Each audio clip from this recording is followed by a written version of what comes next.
ABVP നേതാവ് വിശാൽ കൊലപാതക കേസിൽ മുഴുവൻ പ്രതികളെയും വെറുതെ വിട്ട കാരണമായ പോലീസ് അനാസ്ഥയിൽ പ്രതിഷേധം ശക്തമാകുന്നു. പ്രതിഷേധ റാലി ഇപ്പോൾ കോഴിക്കോട് പാളയം ജംഗ്ഷനിൽ നിന്നും ആരംഭിച്ചിരിക്കുന്നു.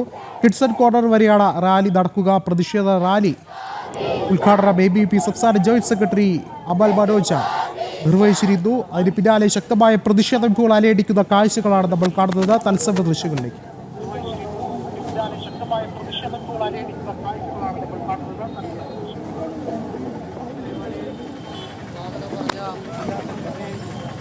ആദ്യത്തെ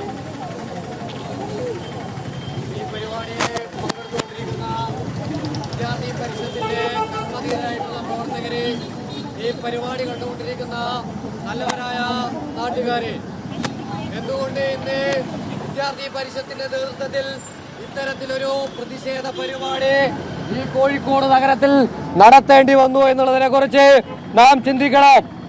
കഴിഞ്ഞ 12 വർഷങ്ങൾക്ക് മുൻപേ വിദ്യാർത്ഥി പരിഷത്തിന്റെ പ്രവർത്തകനായിരുന്ന ഞങ്ങളുടെ പ്രിയപ്പെട്ട സഹോദരനെ ഇവിടുത്തെ മത മൗലിക തീവ്രവാദ സംഘടനയായിട്ടുള്ള ക്യാമ്പസ് ഫ്രണ്ടിന്റെ പ്രവർത്തകര് കുത്തിക്കൊലപ്പെടുത്തിയത് നാം എല്ലാവരും കണ്ടതാണ്.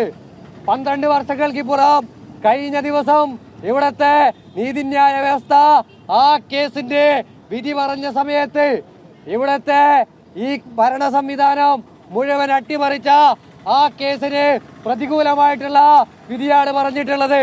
നമുക്കറിയാം, ഇത്തരത്തിലുള്ള ഒരു വിധി ഈ കേരളത്തിലെ നീതിന്യായ വ്യവസ്ഥ പ്രഖ്യാപിക്കപ്പെടുന്ന സമയത്ത് ഇവിടുത്തെ ജനാധിപത്യത്തെ അട്ടിമറിച്ചതായിട്ട് നമുക്ക് കാണുവാൻ വേണ്ടിയിട്ട് സാധിക്കും. ഇവിടെ മാറി മാറി ഭരിച്ചിട്ടുള്ള കോൺഗ്രസ് സർക്കാരും ഇടത് സർക്കാരും ഇവിടുത്തെ SFIയുടെ പ്രവർത്തകരും ഇവിടുത്തെ KSUവിന്റെ നേതാക്കളും ഇവിടുത്തെ മതമൗലിക തീവ്രവാദികളായിട്ടുള്ള ക്യാമ്പസ് ഫ്രണ്ടിന് മുട്ടുമടക്കിയത് ഈ കേരളത്തിൽ നമുക്ക് കാണുവാൻ വേണ്ടിയിട്ട് സാധിക്കും. ഇവിടുത്തെ ഒരു ക്യാമ്പസിന്റെ മുന്നിലിട്ട് വിദ്യാർത്ഥി പരിഷത്തിന്റെ ഒരു പ്രവർത്തകനെ കുത്തിക്കൊലപ്പെടുത്തിയ സമയത്ത് അത് കണ്ട SFIക്കാരനോ അത് കണ്ട KSUക്കാരനോ ഇല്ല എന്നാണ് പറയുന്നത്. ഈ കേസിന്റെ വിചാരണ നടക്കുന്ന സമയത്ത് സാക്ഷികളായിട്ടുള്ള SFIയുടെയും KSUവിന്റെയും നേതാക്കൾ കോടതിയിൽ വന്ന് ഇവിടുത്തെ മതമൗലികവാദികളുടെ തിട്ടൂരത്തിന് വഴങ്ങി അവരുടെ പണം കണ്ട് കണ്ണ് മലർന്ന് കൈമലർത്തിയ SFIക്കാരനെയും KSUക്കാരനെയും ഈ കേരളത്തിൽ നമുക്ക് കാണുവാൻ വേണ്ടിയിട്ട് സാധിച്ചു. ഇവിടുത്തെ ഭരണകൂടം, ഇവിടെ ഭരിച്ചിട്ടുള്ള കമ്മ്യൂണിസ്റ്റ് സർക്കാർ, ഇവിടുത്തെ ആ കേസ് അന്വേഷിച്ചിട്ടുള്ള പോലീസുകാർ ഇവിടുത്തെ മതമൗലികവാദികൾക്ക് മുന്നിൽ മുട്ടുമടക്കി കേസ് അട്ടിമറിച്ചത് നമുക്ക് കാണുവാൻ വേണ്ടിയിട്ട് സാധിച്ചു. എങ്ങനെ സാധിക്കുന്നു ഇവിടുത്തെ സർക്കാരിന് ഇങ്ങനെ ഏതെങ്കിലും ഒരു തരത്തിലുള്ള മതമൗലികവാദികൾക്ക് മുന്നിൽ മുട്ടുമടക്കാൻ? ആരായിരുന്നു വിശാൽ? സർവസുഖങ്ങളോടുകൂടി വിദേശത്ത് ജനിച്ച് വളർന്ന് പഠിച്ചിട്ടുള്ള വിശാല് ഭാരതത്തോടുള്ള അതിയായ സ്നേഹം കൊണ്ട് കേരളത്തിലേക്കും ഭാരതത്തിലേക്കും വരികയും ഇവിടെ പഠിക്കുവാനും ഇവിടെ പ്രവർത്തിക്കുവാനും ഇവിടെ ജീവിക്കുവാനും വേണ്ടി തയ്യാറായി. ഈ രാജ്യത്ത് ജീവിക്കുന്ന സമയത്ത് ദേശസ്നേഹം മാത്രം മുന്നിൽ കണ്ടിട്ടുള്ള വിശാല് ഈ രാജ്യത്തിന് അനുകൂലമായിട്ട് പ്രവർത്തിക്കണമെങ്കിൽ വിദ്യാർത്ഥി പരിഷത്തിൽ പ്രവർത്തിക്കണമെന്ന് തീരുമാനിക്കുകയും അത്തരത്തിൽ ഈ രാജ്യത്തിന് അനുകൂലമായി ദേശീയതയുടെ വക്താവായി മാറി എന്നുള്ള ഒരൊറ്റ കാരണം കൊണ്ടാണ് ഇവിടുത്തെ മതമൗലികവാദികളായിട്ടുള്ള പോപ്പുലർ ഫ്രണ്ട് പ്രവർത്തകർ വിശാലിനെ കൊലപ്പെടുത്തിയിട്ടുള്ളത്. അങ്ങനെ വിശാലിനെ കൊലപ്പെടുത്തിയ സമയത്ത് ഈ കേരളത്തിലും ഈ രാജ്യത്താകമാനം ആ തീവ്രവാദ സംഘടനയായിട്ടുള്ള പോപ്പുലർ ഫ്രണ്ടിനെതിരെ വിദ്യാർത്ഥി പരിഷത്ത് നിരവധിയായിട്ടുള്ള പ്രക്ഷോഭങ്ങൾ നടത്തി. പിന്നീട് നമ്മൾ കണ്ടതാണ് ഇവിടുത്തെ വലിയ പുരോഗമനം പറയുന്ന SFIയുടെ ഒരു പ്രവർത്തകനെ മഹാരാജാസിൽ വെച്ച് ഇവിടുത്തെ പോപ്പുലർ ഫ്രണ്ട് പ്രവർത്തകൻ, ഇവിടുത്തെ തീവ്രവാദ സംഘടനയായിട്ടുള്ള പോപ്പുലർ ഫ്രണ്ട് പ്രവർത്തകർ കൊലപ്പെടുത്തിയ സമയത്ത് കേരളത്തിലെ ക്യാമ്പസുകളിലെ ചുവരുകളിൽ മുഴുവൻ വർഗീയത തുലയട്ടെ എന്ന് എഴുതിയ ആ സംഘടന ഈ തീവ്രവാദ സംഘടനയ്ക്കെതിരെ ഒരു വിരലനക്കാൻ, ഈ തീവ്രവാദ സംഘടനയ്ക്കെതിരെ നാവനക്കാൻ പോലും തയ്യാറായിട്ടില്ല.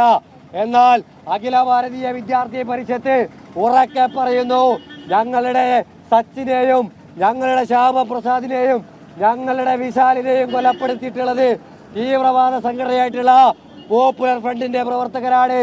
ആ സംഘടനയുടെ അവസാനം വരെ ആ സംഘടനയുടെ തീവ്രവാദികളായിട്ടുള്ള ഓരോ പ്രവർത്തകരെതിരെയും നഖശിഖാന്തം പ്രവർത്തിക്കാൻ വിദ്യാർത്ഥി പരിഷത്ത് തയ്യാറാണ്. ആ പോപ്പുലർ ഫ്രണ്ടിന്റെ ആ തീവ്രവാദ സംഘടനയുടെ ഏതൊരു പ്രവർത്തനത്തെയും ഈ ഭാരതത്തിൽ നിന്നും ഞങ്ങൾ ചെറുക്കും.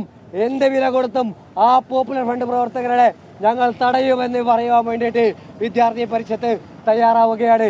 ഇത്തരത്തിൽ ദേശീയതയെ മുന്നോട്ട് പിടിക്കുന്ന ദേശീയ പ്രവർത്തനങ്ങളെ തടയുന്ന ഏത് സംഘടനയായാലും ആ സംഘടനയ്ക്കെതിരെ ശബ്ദമുയർത്തുവാൻ വേണ്ടിയിട്ട് കേരളത്തിൽ അഖില ഭാരതീയ വിദ്യാർത്ഥി പരിഷത്ത് തയ്യാറാണ് എന്ന് ഉറക്കെ പറയുവാൻ വേണ്ടിയിട്ട് ഞാൻ ഈ അവസരം ഉപയോഗിക്കുകയാണ്. ഇന്ന് കേരള മനസാക്ഷിയെ ഞെട്ടിച്ച് ഈ കേസിന് വിധി വരുന്ന സമയത്ത് ഈ വിദ്യാർത്ഥി പരിഷത്തിന്റെ പ്രവർത്തകർക്ക് പ്രതികൂലമായിട്ട്, കേരളത്തിന് പ്രതികൂലമായിട്ട്, ദേശീയതയ്ക്ക് പ്രതികൂലമായിട്ട് ഇത്തരത്തിലൊരു വിധി വരുന്ന സമയത്ത് ആ വിധിയെ നമുക്ക് അംഗീകരിക്കുവാൻ വേണ്ടിയിട്ട് സാധിക്കില്ല. കാരണം ഇത്തരത്തിൽ ലക്ഷണമൊത്ത തീവ്രവാദ സംഘടനയെ കേരളത്തിൽ എന്നല്ല ഈ ഭൂമുഖത്ത് പോലും പ്രവർത്തിക്കുവാൻ വേണ്ടിയിട്ട് അധികാരമില്ല, അവകാശമില്ല. ഇവർക്ക് ഈ ഭാരതത്തിൽ, ഇവർക്ക് ഈ കേരളത്തിൽ പ്രവർത്തിക്കാൻ വേണ്ടിയിട്ടുള്ള എല്ലാ തരത്തിലുള്ള പ്രവർത്തനങ്ങളും പരവതാനിയും പിരിച്ചു നൽകുന്നത് ഇവിടുത്തെ കമ്മ്യൂണിസ്റ്റുകാരനും ഇവിടുത്തെ കോൺഗ്രസ്സുകാരനുമാണ്. അവരിട്ട് നൽകിയിട്ടുള്ള വളത്തിലാണ് ഈ തീവ്രവാദ സംഘടന വളർന്നു വന്നിട്ടുള്ളത്. ABVP നേതാവ് വിശാൽ വധക്കേസിൽ മുഴുവൻ പ്രതികളെ വെറുതെ വിടാൻ കാരണമായ പോലീസ് അനാസ്ഥയിൽ പ്രതിഷേധം ശക്തമാവുകയാണ്. തത്സമയ ദൃശ്യങ്ങളാണ് പ്രേക്ഷകർ കണ്ടത്.